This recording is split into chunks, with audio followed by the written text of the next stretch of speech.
Oi gente, meu nome é Pedro e hoje eu vou passar para vocês a aula sobre química, mais especificamente sobre ligações iônicas, metálicas e geometria molecular. Também vou apresentar no final da aula algumas propriedades referentes às ligações metálicas e às ligas.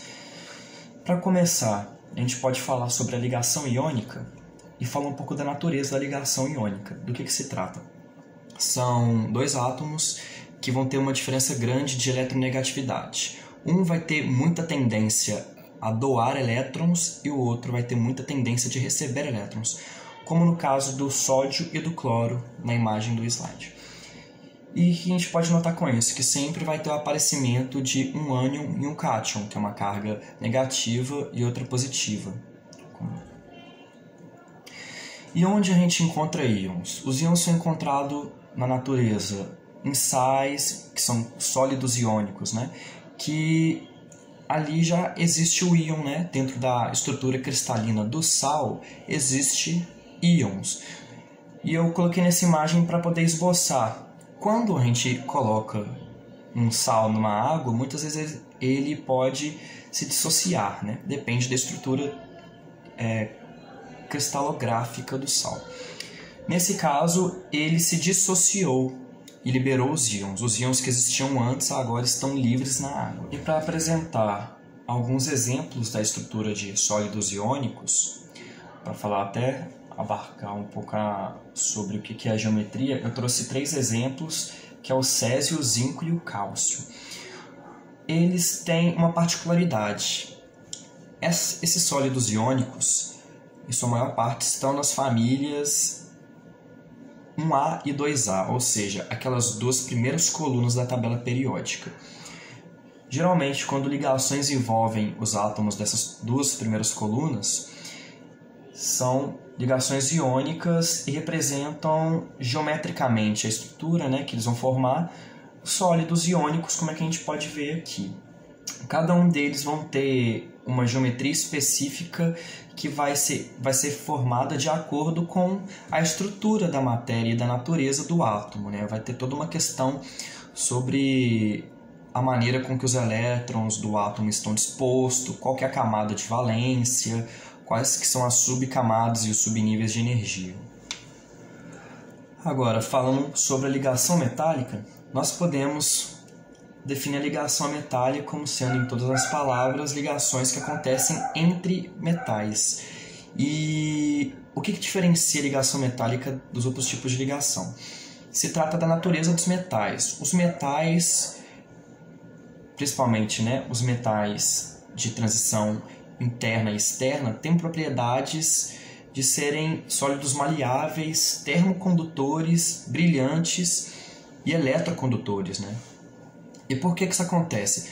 Porque na própria estrutura do metal, ele possui muitos elétrons livres. E os elétrons ficam tão livres que acaba que a posição de camada onde ele vai ficar em si nunca é definida. Porque um elétron sempre pode pular de um átomo de ferro para o outro átomo de ferro, por exemplo, como demonstrado na imagem ali. Então acaba que se forma uma grande nuvem. Essa grande nuvem que vai ser a explicação das propriedades do metal, por exemplo, por ser maleável, brilhante, essa riqueza de elétrons, toda essa nuvem ao redor dos átomos. E aí, como eu esbocei para vocês na ideia, são geralmente os metais de transição interna que têm essa riqueza de elétrons. E aí, outra imagem para esboçar a ideia da transitoriedade dos elétrons dentro dos metais é essa, por exemplo, que na maioria dos metais, com exceção dos metais que são ímãs, né, que têm polos definidos, que eles se apontam, eles se guiam através de magnetismo, os outros metais têm uma aleatoriedade do movimento dos elétrons, como indicado nas setas ali. Agora, sobre geometria molecular, já apresentando esses 4 tipos de geometria, que provavelmente vai ser o que vai cair na sua prova, é a linear, angular, trigonal plana, piramidal e a tetraédrica. Eu vou abordar cada uma delas em exemplos para poder fixar a ideia. mas falando um pouco do porquê e como que surgiu a geometria molecular. antes da química ser tratada de uma maneira, numa perspectiva mais matemática, era simplesmente um tratamento sobre materiais e misturas, sem uma ótica tão quantitativa, era mais qualitativa. O que acontece? Quando a matemática se encontra com a química, se supõe um modelo matemático para dispor qual que é a geometria de cada interação entre os átomos ali que compõem uma molécula, que compõem um íon. E vai ter todo um estudo, né, matemático do espaço, do que é esse tipo de formação geométrica e por que ela existe. E aí nasce o modelo de repulsão dos pares eletrônicos da camada de valência, que é um nome bem complicado, se pronuncia VSEPR, apesar da forma que está escrita. É um modelo que explica bem por que aparecem essas geometrias diferentes, às vezes para materiais que têm a mesma composição atômica. E para começar explicando, nós podemos explicar as moléculas lineares, né? Nós temos como exemplo o CO2 e o HCl. O que a gente pode ver? A molécula biatômica, diatômica, ela vai ser obrigatoriamente linear, porque ela só vai ter, né, que nem a imagem esboça, duas bolinhas, né, e uma conexão entre elas.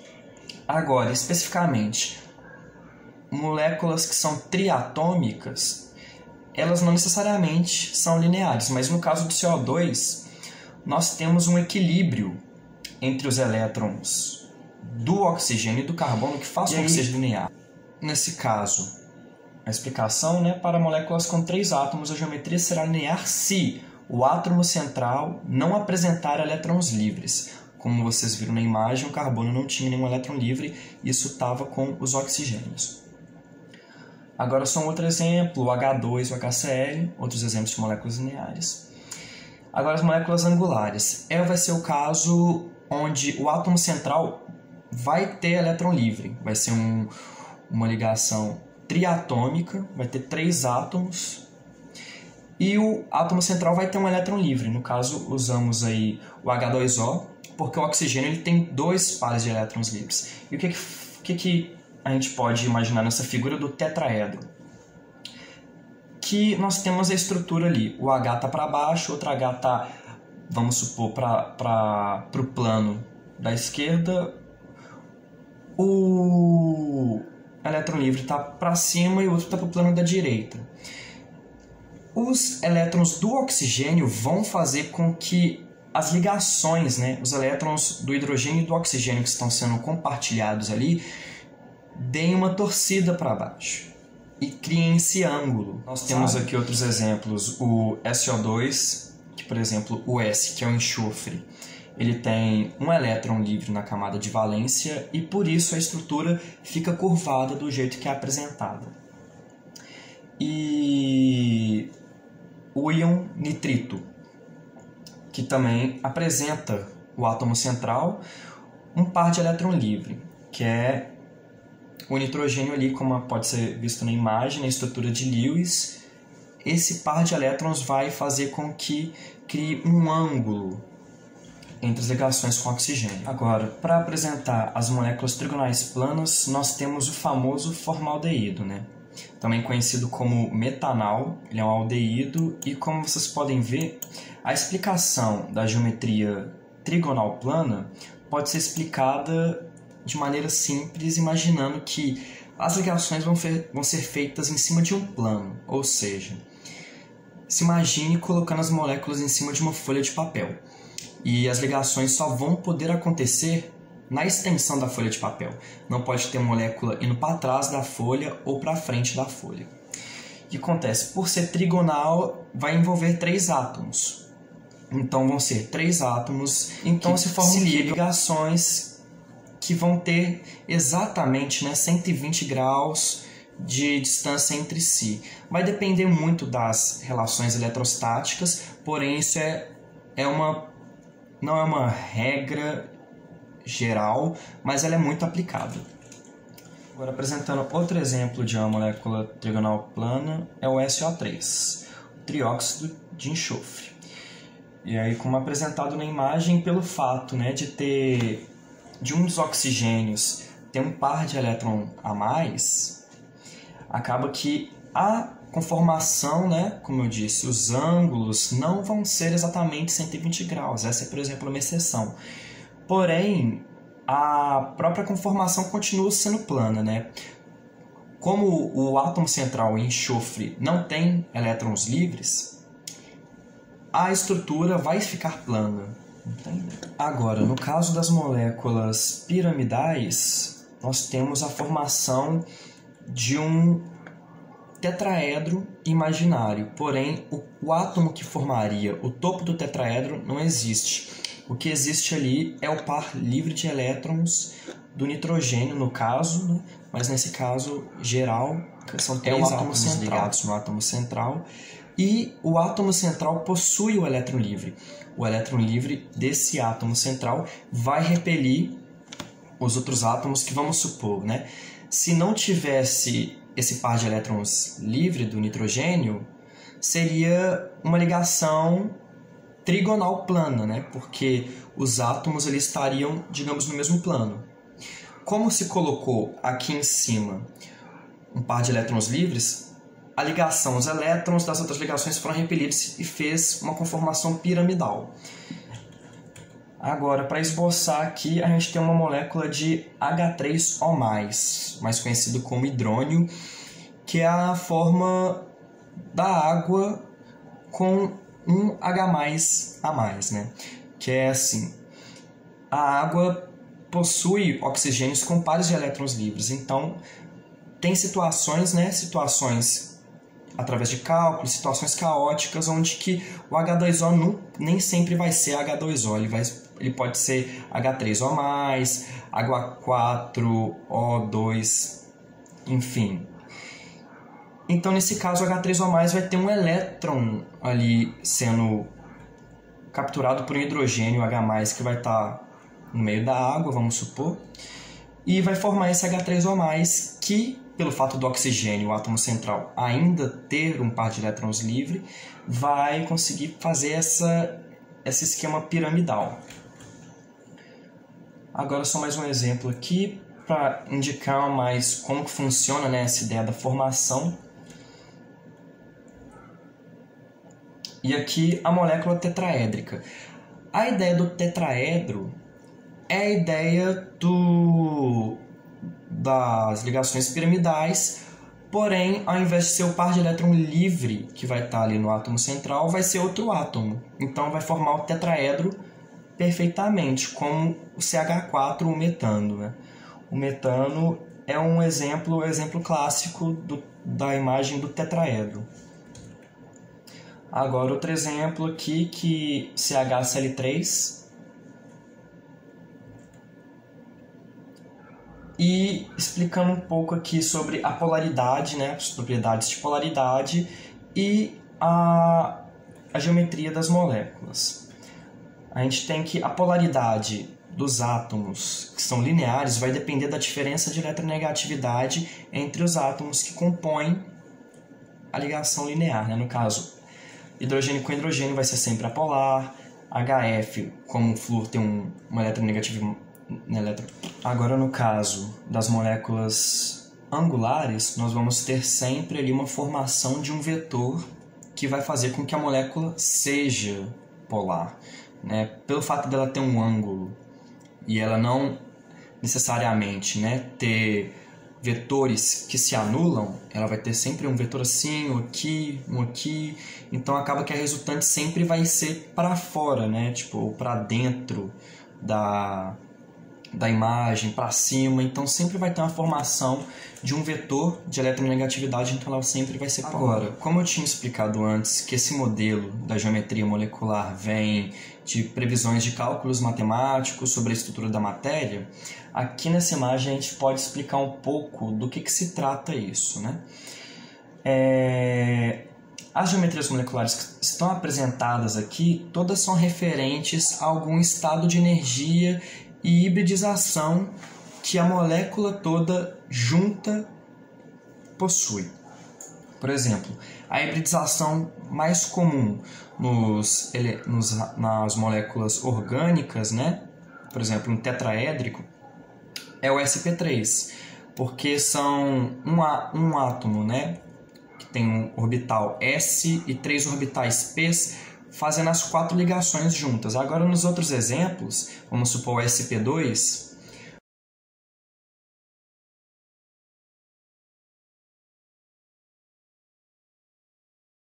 agora, para explicar sobre as ligas metálicas, a gente pode simplificar falando que são misturas de metais e de outros elementos com metais para poder dar características diferentes para materiais que o ser humano precisa, que é para a produção. E eles são chamados de elementos de liga. Para esboçar essa ideia, um dos materiais mais comuns usados no nosso dia a dia, na sociedade inteira, é o aço, que é uma liga metálica da forma que é o ferro e o carbono, basicamente, usado em proporções definidas, né? E aí, por exemplo, tem a estrutura cristalina de como que é formado essa estrutura do aço, né? Que é um átomo de ferro dentro central de carbono, envoltado e aí a gente tem uma imagem da cristalografia embaixo, né, de como que essa estrutura do aço é representada, porque é uma produção que, para ter noção da escala micro, né, a escala muito pequena, não fica muito certa. Por isso tem essa certa aleatoriedade, material muito comum usado no nosso dia a dia, né, e é o bronze, inclusive nas moedas, que é o quê? É simplesmente estanho e cobre misturados numa proporção devida para o material.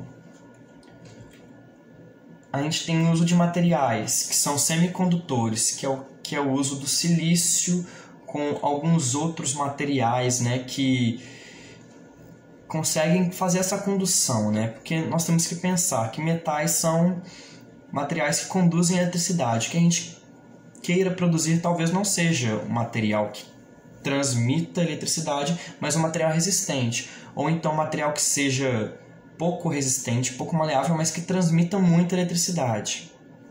No caso dos semicondutores, é um material que transmite eletricidade, só que apenas numa pequena faixa. E é só um exemplo que eu trouxe porque é algo que está presente no nosso dia a dia e é muito bom a gente entender o porquê, né, desse material fazer essa transmissão, né? Porque justamente, se você olhar na estrutura cristalina, né, vai ter os átomos de silício, heteroátomos no meio da estrutura, como o arsênio e o índio. Esses átomos vão colocar elétrons a mais na estrutura. Esses vão ser os elétrons, ou a menos, né, que vão estar dentro da estrutura, caminhando, entre aspas, passando essa energia numa faixa de energia específica, não tudo de uma vez, como poderia acontecer uma corrente no metal muito alta, mas sempre vai ter uma limitação. E um exemplo para exemplificar essa propriedade, né, é só esse nível de energia, como que é quantizado essa questão do material, que é condutor, semicondutor e isolante, né? O isolante a gente pode pegar, por exemplo, ligações iônicas, são totalmente isolantes.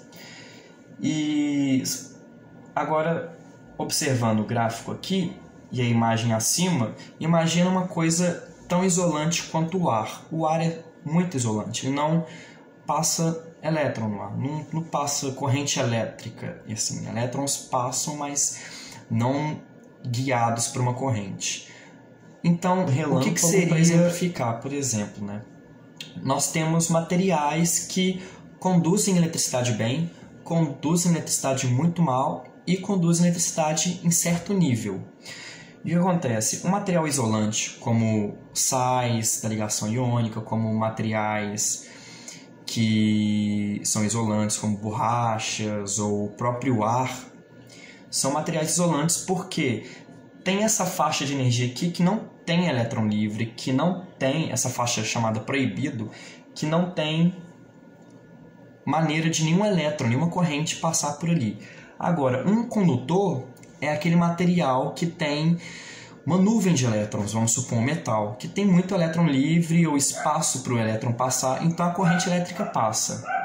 Agora, o material semicondutor é aquele que é feito à proporção para passar um nível de corrente elétrica específica. E por que o relâmpago acontece se o ar não conduz? Você imagina que a nuvem ela vai ter todo esse atrito a todo momento que vai gerar cargas elétricas. Uma molécula vai estar raspando na outra e fazendo com que cargas elétricas fiquem estáticas na nuvem. Essa carga elétrica estática, se ela se acumular por até um nível certo de energia, né? Um nível muito alto, por sinal, mas um nível específico de energia, ela vai conseguir quebrar essa resistência do ar e acontecer o que a gente chama de relâmpago, né? Vai ser o polo negativo da nuvem, toda a nuvem eletrônica que vai ter na nuvem em si, vai cair e vai atingir o chão da Terra para ter esse equilíbrio elétrico, né?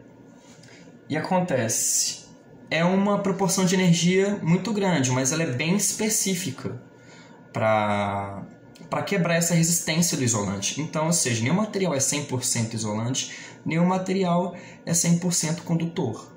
Todos vão ter uma certa resistividade. Aqui um material, só para a gente passar assim, a ideia do que é a estrutura dele, é a cerâmica. Ela é formada de silício e oxigênio, e os diversos tipos de cerâmica vão estar relacionados com essa questão do heteroátomo que vai ser colocado ali para dar uma característica diferente nela, ou então em toda a diversidade de estrutura que os átomos de SiO2 podem se ligar. E além disso, a gente trouxe aqui também para apresentar uma outra estrutura cristalina, é a estrutura do ferro, né? dos sulfetos, de onde que o ferro geralmente é extraído, né? Os minérios. Essa imagem foi retirada de uma foto do Museu de Ouro Preto, onde que eles pegam esses minérios muito raros, que é, por exemplo, esse minério de sulfeto, que praticamente cúbicos, né? Que representa em si qualquer estrutura apresentada microscopicamente, sabe? E outro exemplo disso também é a ametista. A ametista, como que a gente pode ver na imagem ali, outro exemplo que eu trouxe aqui para poder comparar é a estrutura da ametista. A ametista, como que a gente pode ver nas representações superiores, elas têm esse formato piramidal, né? Digamos assim, essa estrutura triangular com essas pontas. E quando a gente vai ver esses minérios, né, que são extraídos, que demoram muito tempo para se formar, né? Existe todo um processo de formação quando ele vai ser pego numa caverna, né? Digamos assim, numa gruta. Ele sai com essas quinas, com essas pontas bem evidentes, né? Nesses grandes pedaços. Então é interessante ver como é que essa geometria, que nós pensamos que são coisas muito pequenas, que não são regras, né, digamos, porque a gente vê no macroespaço, mas muitas delas se adequam de certa forma estética. Só uma classificação de cristais, de cristalográficos, materiais que provavelmente não vão cair na sua prova, porque são materiais muito específicos, mas para não ficar sem falar deles, esses cristais específicos que têm formação octaédrica e que tem formações com átomos que fazem ligações acima de 4, ou seja, átomos que já expandem o octeto e fazem 5, 6 ligações. Por exemplo, aqui nós temos uma gama de geometrias diferentes para átomos que vão fazer 5 ligações. A gente tem a bipirâmide trigonal, que é, falando assim de maneira simplória, quando não vai haver nenhum elétron livre pelo átomo central. Vai ter a de gangorra. A gangorra, como é que pode... Um elétron imagem, ela tem no central. A formação de T, 2 elétrons livres, e a formação linear vai ser atingida, né, nesse átomo que tem 3 pares de elétrons livres pelo átomo central, vai ser formada, né? E aí nós temos as geometrias do já dos átomos que fazem 6 ligações, a gente vai ter a octaédrica, que vai ser quando ele realmente vai fazer 6 ligações. Vai ser uma estrutura cristalina que expande o octeto, que ela é complexa, geralmente acontece com enxofre, bromo, xenônio, esses átomos que estão apresentados aqui. O cobalto também ali, a principal estrutura, né? Formando aqui, exemplificando o octaedro, que eu quero demonstrar para vocês. E a pirâmide de base quadrada, que vai ser a pirâmide que vai ter, né, essa geometria. Vai ter um par de elétrons livres pelo átomo central e o quadrado planar, que vai fazer uma estrutura análoga a uma cruz, a um X. Bom, é isso, gente. Falou!